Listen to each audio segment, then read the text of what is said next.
Alright, here's where we're at. You got the tin hat out of there. Most people wear that because they're Fukushima radiation there. They're afraid of radiation, but yeah, there's the tin shielding out of there. Which, that wasn't too hard to get out. Exhaust bolts were a nightmare. Yeah, had to soak them, had to heat them a little bit with a torch to get them to come out. But we got the exhaust out of the way. And there we are with the exhaust. And like I said, this guy said he noticed a little bit of vibration. Just a little bit. And then all of a sudden, it turned into something worse. Well, yeah, that carrier bearing's completely gone. They got a rag joint or a driveline insulator, whatever, up here on the front. Let's see if I can get into that.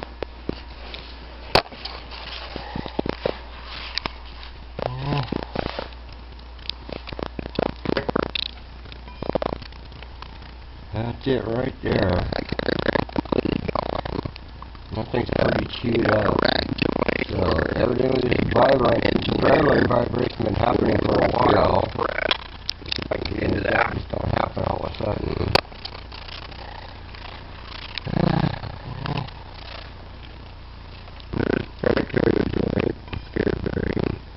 That's it right there. Nothing's pretty chewed up. So evidently this driveline vibration been happening for a while, because that just don't happen all of a sudden.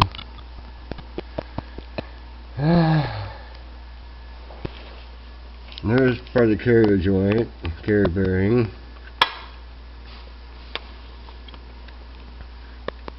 Driveline itself don't look in bad shape, but this is what I was feeling when I'd shake that driveline around. You know, that ain't supposed to happen. What I see here is the mount's broken on both sides. It's a real cheap made mount, real thin, made out of aluminum. Yeah, real cheap. But anyhow, we fought the exhaust. We got the exhaust apart, which that's usually my headache. I hate exhaust. Always have, probably always will. But so we need to get a rag joint or the insulator here. Need to get this drive line out. We've got this piece here. We got the center section of the drive line with the carrier bearing, with the new mount, all that stuff. The rest of the drive line looks pretty good, so we don't have to deal with that. But we just need to get that insulator there. You got a set of headers to put in here, so now would be the best time to do that, because I got the exhaust separated from the manifolds here, which is that two-piece header system. So we do got some really nice headers to put in here, and I'll show you those when John brings them by. But I hate crawling out from underneath cars.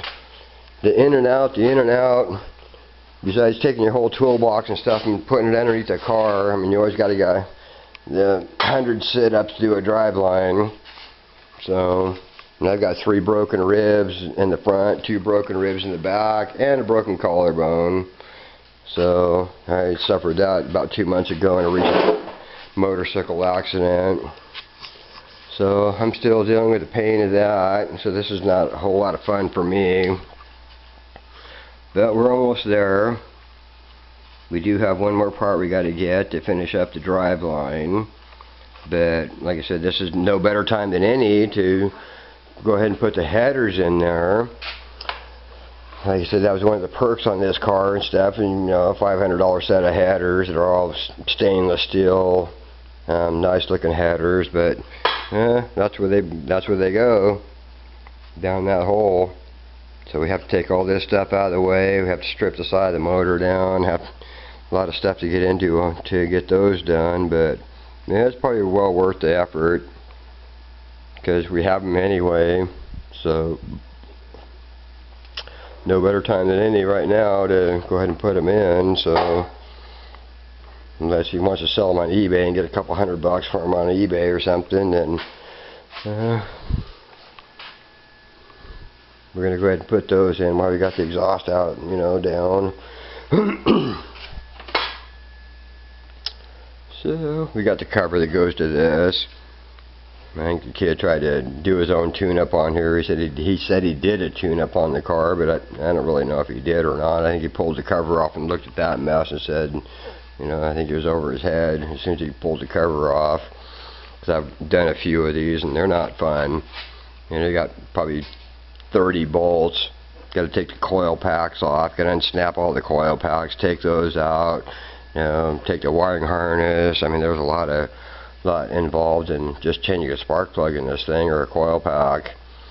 So, not the average person can do that. So, yeah, a lot of work to be done on this car, but this is where we're going. There's a cold air intake I told you about. You know, got a cone filter on it and stuff, so, you know, somebody did try to make this thing a hot rod at one time. Somebody was trying to pimp it out, so, but, you know, the HIDs, headlights in the front, the LED tail lights in the back, got 20-inch blinging wheels on it. You know, I mean, these tires are like $240 a piece. They're like probably 20 series tires. There's hardly no rubber on the tire. I mean, they're almost like run flats. You don't even know when you got a flat. So, and really never did show you the interior. The interior is really nice. The old BMW tan interior. It is a 5-speed. So the in-car, you know, got the power sunroof. Yeah, not bad for $2,000, but you know, without a mechanic like me to fix this stuff, this car would be like worthless to, you know, nobody could afford to buy a car like this and do the work that I'm doing to it. So, I mean, the door repair, the driveline repair, putting the headers on it. I mean, this would be like a, you know, a project for somebody that, you know, maybe for the love of your car is pretty much what this is. I mean, you're not going to make money off of doing something like this. It'd be like the love of your car, where that way you can tell all your friends, oh, I got blinging wheels, I got, you know, $500, $600, $700 exhaust system on this, yada, yada, yada. But does it really raise the price of the car? Probably not really. You know, it is what it is. Kind of bragging rights, you know, I did this, you know. So that's kind of where this thing is going. You know, it is pretty dirty. It needs a lot of detail work. It does need a lot of shit fixed on this thing, but you know, a lot of it's pretty easy stuff. Really doesn't, you know, not a lot of effort into it. You know, clean up, maybe a little bit of painting, a little touch up, a little detail, a little this and that. I mean, just little things. You know, got a couple pieces of missing trim off the back right here, you know, which we got those out of a junkyard. You know, got for both sides. The other side's missing the same trim on the back. And other than that, I mean, once you detail this car out and do a little bit of touch up, change the fender, change the door, paint the hood, do a couple other little things like that, I mean, it's a $5,000 car all day long. So, I mean, that $2,000 investment, even if you decided not to fix the car up, you know, the motor runs fine.